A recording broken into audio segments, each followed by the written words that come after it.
초대교회부터 교회가 세워진 이후에부터 교회는 항상 어둠의 사탄의 공격을 받았습니다. 그래서 교회가 순수성을 지키고 교회가 하나님의 나라를 지키기 위해서는 상당한 진통과 고통을 겪었어요. 사탄은 항상 두 가지를 공격합니다. 하나는 교회를 공격하고 하나는 우리 믿는 성도들의 믿음을 공격하는 거예요. 그래서 이 두 가지를 병행해서 하나는 교회를 공격하고 교회가 제대로 서지 못하도록, 교회가 어려움을 겪도록 계속해서 공격을 합니다. 공격하면 교회는 본질적으로 하나님의 나라이기 때문에, 하나님이 근본적으로 지키시고 보호하시는 하나님의 나라이기 때문에 이것을 어떻게 하나님의 뜻이 무엇인가를 지키기 위한 몸부림이 교회사예요. 이걸 교회 역사라 그러죠. 교회사.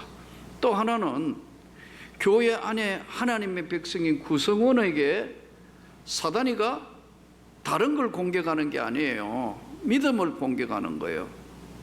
그래서 우리가 제대로 신앙생활 못하도록, 기도하지 못하도록, 찬양하지 못하도록, 하나님 앞에 어떻게 할 수 없도록 계속해서 믿음을 공격하는 거예요. 오늘 이 디모데전서는 AD 약 63년경에 기록된 하나님의 말씀으로 이 핵심 성경 귀절이 두 가지인데 디모데전서를 붙들고 있는 핵심이 두 가지예요. 첫째는 디모데전서 3장 15절 말씀을 보면 이 집은 살아계신 하나님의 교회요 진리의 기둥과 터이니라, 이렇게 디모데전서 3장 15절에는 하나님의 집, 교회는 살아계신 하나님의 집이고 또 진리의 기둥과 터다. 그러니까 교회는 하나는 진리고 하나는 터예요. 진리의 기둥과 터로 세워져 있는 거다, 교회가.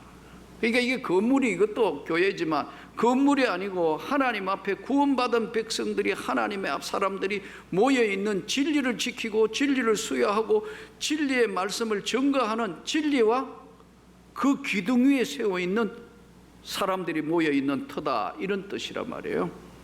또 하나는 디모데전서 4장 12절에 하나는 사탄이가 교회를 공격하고 공동체를 공격하는 거예요. 또 하나는 4장 12절 누구든지 내 연소함을 업신여기지 못하게 하고 말과 행실과 사랑과 믿음과 정절에 믿는 자의 본이 되라. 믿는 자의 본이 되라. 말과 행실과 삶의 모든 전 영역에 너가 어리다 또는 너가 출신이 어떻다 그런 이야기 듣지 않도록 너는 말과 행실과 삶에, 세상 사람은 말할 것도 없고 안 믿는 사람들은 말할 것도 없고 믿는다고 하는 모든 사람들의 본이 되라. 이게 디모데전서에서 붙들고 있는 두 가지의 기둥과 같은 말씀입니다. 그러면 오늘날에도 교회 안에 얼마든지 일어날 수 있는 여러 가지 일들을 다루는데 디모데전서는 이 내용들이 1장에는요 교리 문제를 다뤄요. 이거는 다른 말로 얘기하면 신학적인 문제죠. 교리적인 문제를 다룬다고요. 교리가 어떻게 됐다. 그러니까 지금 저와 여러분이 섬기고 있는 이 명문교회는 성경이 유일무이한 하나님의 말씀이라고 확실하게 믿고 고백하고 있는 보수적인 교회예요. 예. 성경이 하나님의 말씀이라고 확실하고 고백하고 있는 그 진리의 기둥 위에 세운 교회이기 때문에 교리적인 문제, 신학적인 문제는 언제나 성경 중심이어야 돼요. 그래서 교리 문제, 성경 해석학 문제란 말이에요. 이게 성경을 어떻게 보느냐의 관점에 따라서 달라지는, 성경이 유일무이한 하나님의 말씀이라고 믿습니다, 이 고백이라는 거예요. 또 동시에 두 번째 2장의 내용은 공식 예배에 대한 교훈이에요. 예배를 어떻게 드리냐? 우리 한국 교회 교인들이 입에 익은 게 뭐냐 하면 예배 보러 가자고 그럴 게, 예배 본다. 넌 몇 부 예배 보냐? 뭐 예배 본다고 이렇게 말하는 경우들이 많아요. 예배는 보는 게 아닙니다, 여러분. 하나님 앞에 예배 드리는 거예요. 그러니까 이거 공식적인 예배에 대한 교훈은, 예배는 신령과 진정을 다하여 하나님 앞에 내 자신을 내어놓고 드리는 거다는 거예요. 그래서 하나님 앞에 바른 예배를 드릴 줄 알아야 한다는 거예요. 동시에 이제 3장으로 넘어가 보면 교회 직원의 문제가 들어오는데, 장로님, 권사님, 집사님은 어떤 사람이며 어떤 사람이 되어야 할 것인가? 권사님, 안수집사님, 집사님들도 말할 것도 없지만 특히 교회에 바로 골격을 이루고 있는 교회의 장로는 삶과 모든 것에 모범이 되어야 된다. 네. 지금까지 우리 장로님들이 잘 해주셨기 때문에 여기까지 온 거예요. 그래서 나이 들었다고 장로님이 못 되는 것도 아니고, 어리다고 젊다고 장로님이 돼야 되는 조건도 절대 아니고, 돈이 많다고 장로님이 되는 것도 절대 아니고, 지위가 높다고 장로님이 되는 것도 아니고, 많이 배웠기 때문에 되는 것도 아니에요. 딱 정해져 있어요. 하나님의 사람이어야 된다는 거. 하나님 앞에 순종할 줄 알고 목사님을 존경하고 교회를 받들 줄 아는 사람이 장로가 돼야 된다. 이 장로님이 만일에 잘못된 사람이 한두 사람만 뽑히면 교회는 순식간에 시끄러워져요. 난리가 나는 거예요. 주변에 이런 교회들을 많이 봐요. 오늘까지 하나님의 은혜로 여기까지 온 것은 우리 장로님들이 다 헌신되어 있는 분들이기 때문에 여기까지 온 거예요. 그래서 직분자들을 어떻게 선택해야 되느냐 하는 것을 다루고 있는 것이 디모데전서 3장 내용이에요. 4장에는 보니까 이단들이 하도 많아서 그때나 지금이나 거짓 교훈들이 계속 들어오니까 교회는 항상 거기에 대한 방어를 해야 돼요. 대표적인 것이 뭐냐면 다른 교훈을 가르치지 말며, 오늘 4절에 신하와 끝없는 족보에 몰두하지 말게 하려 함이니라. 이런 것은 믿음 안에 있는 하나님의 경륜을 이름보다 도리어 변론을 내는 것이라. 끝없는 신화, 뭐 그리스 신화 같은 이야기가 자꾸 교회 안에 돌아가지고 이게 황당해져서 말씀이 지배해야 되는데, 이런 것들이 다 헬라 신화, 당시의 12신들, 제우스 신, 뭐 이런 것들로 인해가 신화, 교회에 우리가 생각해도 이게 말도 안 되는데 신화 이야기가 교회 안으로 들어가지고 신화와 다른 교훈, 족보에, 이 족보는 이단들이 대부분 보면 두 가지예요. 하나는 교리적인 이단이고 하나는 윤리적인 이단이에요. 문제가 많은 이단일수록 교리적이고 윤리적인 거 다 가지고 있어요. 그런데 여기 오늘 끝없는 족보에 창념하지 말라. 족보, 우리 조상이 누군데? 구약의 족보, 아브라함의 족보, 여러분 잘 모르지만 알렉산드리아 족보, 뭐 에세네스 족보, 에온 족보, 별 족보를 다 만들어가 이 족보 출신이라는 이야기를 해요. 그러니까 이게 끝없는 신화와 족보에 그런 데 참념하지 말라. 오직 하나님의 말씀이 지배하도록 해라. 아멘. 그러면 우리가 경계해야 될 것이 어떤 것이 있는가? 신앙생활을 정말로 제대로 하려면 5절이 이 말씀이에요. 이 교훈의 목적은 청결한 마음과 선한 양심과 거짓 없는 믿음에서 나오는 사랑이거늘. 그러면 오늘 신앙의 가장 핵심이 세 가지인데요. 우리가 믿음 생활 잘하려고 그러잖아요. 이 믿음 생활을 정말 잘하려면 세 가지가 핵심이 있는데, 첫째는 청결한 마음이 되라는 거예요. 심령이 가난한 자는 복이 있나니 천국이 저희 것입니다. 마음이 청결한 자가 하나님을 볼 것이다. 마음이 청결하다, 깨끗하다, 마음이. 그러면 우리가 깨끗한 마음은 어떻게 구별하느냐? 성경에 보니까 청년이 무엇으로 깨끗게 하리요? 하나님 말씀으로 깨끗게 함이니라. 말씀으로 이걸 자꾸 닦는 거예요. 이 더럽혀진 내 영혼의 이 모든 것들을 말씀으로 머리도 씻고 눈도 씻고 안 볼 거 보지 말고, 예? 엉뚱한 소리 하지 말고 머리 씻고 눈 씻고 엉뚱한 말 하지 말고 입 닦고, 이런 얘기예요. 아주 쉽게 이야기하면 청결한 마음, 이것이 신앙의 첫 번째 요구되는 것을 설명하고, 청결한 마음이 정말 하나님 보실 때 깨끗하라는 거예요. 우리가 세상 살면서 많은 사람 만나잖아요. 안 믿는 사람도 만나고, 또 신앙생활 열심히 하는 사람도 만나고, 다른 종교 믿는 사람들도 만나고 그러잖아요.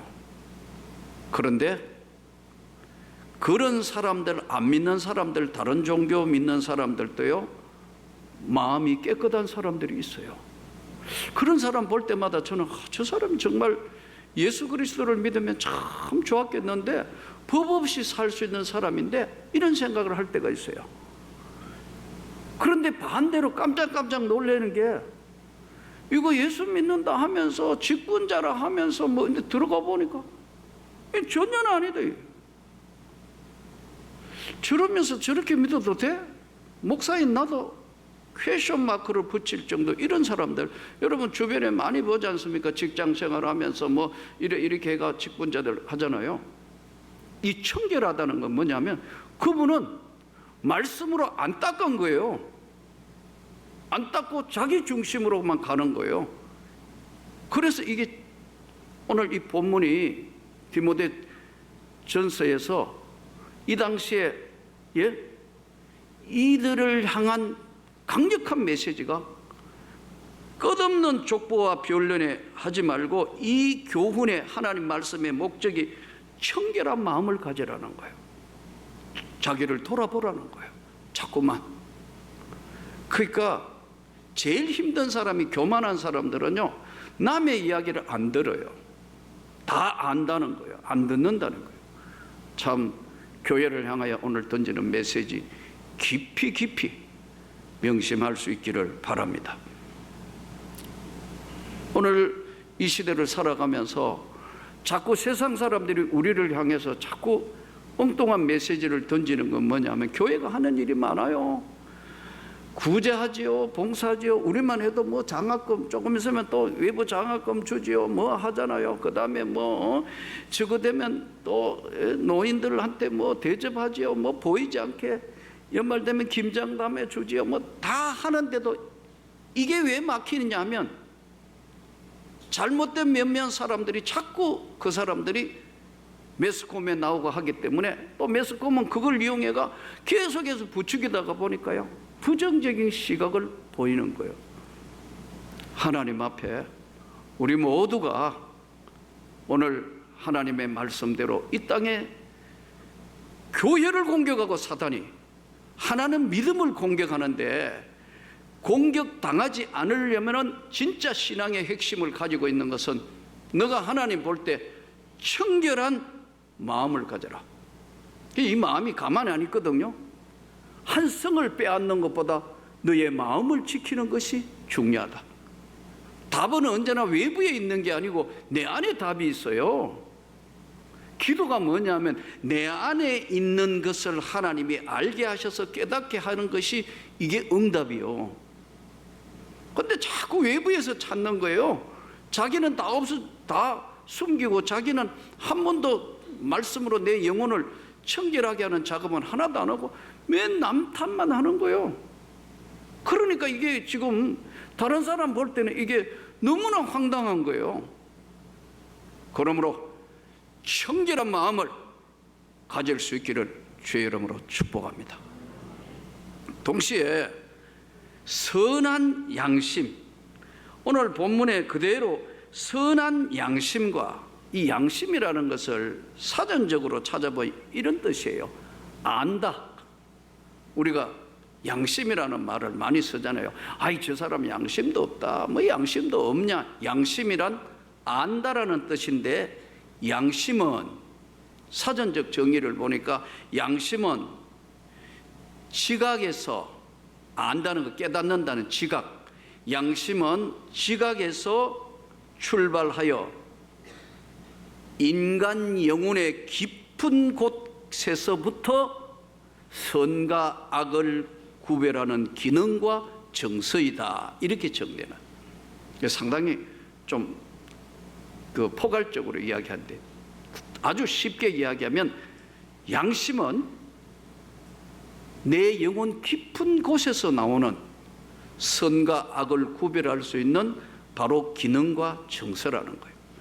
그래서 성경에 보면은 선한 양심, 또 성경에 보니까 믿음의 양심에 파선했다, 양심에 화인을 맞았다, 인을 맞아버렸다, 양심에 불을 지져버려 가지고 이 양심이 영혼 깊은 곳에서부터 드러나고 있는 정서와 선악을 구별하는 기능을 화인을 맞아버렸다, 양심이 파산해버렸다, 이렇게 성경이 표현한다고요. 그러니까 이 선한 양심을 가질 수 있도록 안다, 나도 알고 하나님도 아신다, 안다. 어디서 출발하느냐? 깨닫게 하셔서 영혼 깊은 곳에서 나와가지고 선과 악을 구별하는 정서예요. 이래 이야기하니까 어렵죠. 더 쉽게 이야기할까요? 하나님 백성, 하나님 잘 믿는 사람들 돈 떼먹지 말라 이거요. 그럼 돈 떼먹는 게 내가 뭐 하나님 이야기하고, 돈 떼먹지 말라는 거예요. 세상에 사기치지 말라는 거예요. 악한 짓 하지 말라는 거예요. 이게 선한 양심이에요. 아주 쉽게 이야기하면. 이래 이야기하니까 얼굴이 왜 그리 굳어집니까, 여러분? 너무 적나라하게 이야기해서 그렇습니까? 아니, 여러분, 뭐 속여놓고 지금 뭐 돈 떼먹고 뭐 이렇게 해놔놓고 할렐루야, 이거 아니라는 거예요, 이게요. 선한 양심, 영혼 깊은 곳에 선과 악을 구별하는 거 보면, 아, 이거 잘못됐구나, 이거 하나님이 기뻐하시지 않는데 이거 내가 바꿔야겠다. 선한 양심과, 이 선한 양심은 하나님 앞에 자꾸 이거를 행동하는 양심으로 바꿔야 돼요. 지금 세상에 항상 문제가 되는 사람들 보잖아요. 곁과 속이 다르잖아요. 그러니까 이게 세상은 그래 할지라도 진짜 하나님을 믿는 백성은 그러지 말라는 거예요. 그러지 말라는 거예요. 저의 큰형님이, 어느 날 내가 목사이고 형님 교회 나오셔야 되고 뭐 이렇게 전도를 하니까 나보고 그런 이야기를 하세요. 다 좋은데 내가 해외에 있을 때 보니까 너희 예수 믿는다는 사람이 왜 그래 잘 싸우냐? 왜 그렇게 자꾸 싸우냐? 그러면서 나보고 도로 물어요. 맨날 그렇게 싸우면서 왜 예수 믿냐 이렇게 하니까 나는 할 말이 하나도 없더라고. 목사님, 내가 전도하려고 더 이게 이야기해 놨는데 그렇게 싸우면서 왜 예수 믿지? 내 말이 너무 궁색한 거예요. 그래서 제 답변이 이랬어요. 형님, 아직 미숙하기 때문에, 부족하기 때문에 그런데 좀 지내면 그것을 다 바꿀 수 있는 거예요. 그걸 성화 과정이라 그래요. 이야기 해놨지만 찝찝해요. 여러분, 뒤에 가가 욕하고 막 거짓말하고 막 이러면서, 이게 선한 양심 아니잖아요. 그런데 이것을 쉽게 초대교회에서 지금 고린도 교회뿐만 아니라 디모데가 지금 목회하고 있는, 이 디모데가 목회하고 있는 이 지역 전체에 만연하고 있는 사실인데, 오늘 이 사회가 그렇게 자꾸 가고 있고 또 가진다 이거예요. 청결한 마음과 선한 양심, 하나님 보시기에 부끄럽지 않는 선한 양심, 그리고 거짓 없는 믿음, 거짓 없는 믿음은 뭘까요? 내적 세계의 평안, 내적 세계의 아름다움, 내적 세계의 깨끗하고 소용돌이 없는 맑은 것을 이야기할 때 이것을 거짓 없는 믿음이라. 표현이 좀 맞는가 모르겠지만요, 깊은 산 속에 이렇게 가보면 옹달샘 있잖아요. 옹달샘. 그렇죠? 옹달샘이 있는데 물이 산에서 물이 톡톡톡 떨어져서 고여있는 맑은 옹달샘이 있어요. 근데 옹달샘에 이제 물을 이렇게 지나가는 사람들이 맑으니까 이렇게 떠먹어요. 옹달샘 깊지 않잖아요. 뭐 조그만하게 있는데 맑은 고인 물이란 말이에요. 약간씩 흘러가면서 깨끗한 물을 유지하고 있는, 우리 동요에도 나오잖아요. 깊은 산속 옹달샘 누가 와서 먹나요? 그러잖아요. 이 거짓 없는 믿음은 깨끗한 옹달샘 같아요. 그런데 이 깨끗한 옹달샘에 시험거리가 찾아옵니다. 사단이. 아까 그랬죠? 진리의 기둥과 트인 교회도 믿음 공동체를 공격하고, 또 하나는 우리가 가지고 있는 믿음을 공격하는 거예요. 이 어둠의 영들이 하는 짓이 교회사가 그거예요. 그러면 나무를 하나 가져와가, 막대기를 가져와서 이 깨끗한 옹달샘을 휘저어버리는 거예요. 휘저어버린다고. 그럼 어떻게 되죠? 가라앉아 있는 모든 밑에 부유물이 맑고 깨끗한데 막 뿌옇게 막 흙탕물이 되는 거예요. 이게 뭐냐면 시험이에요. 누구나 그래요. 이게 가라앉을 또 시간이 필요하단 말이에요. 예. 그러니까 청결한 마음과 선한 양심과 거짓 없는 믿음을 지키려 하면 말씀을 지켜야 되니까요. 계속 옹달샘이 누가 온다고 얘기해요. 그러면 이것을 정화하는 훈련을 평소에 하지 않으면 조그마한 말 몇 마디에 시험 든다고, 넘어진다고, 엎어지고 고통스럽고 눈물 흘리고 어떻게 해요? 이 옹달샘은 내가 지켜야 되는 거예요. 답은 멀리 있는 게 아니에요. 항상 응답은 멀리서 오는 게 아니고 응답은 내 안에 있는 것을 하나님이 주시는 거예요.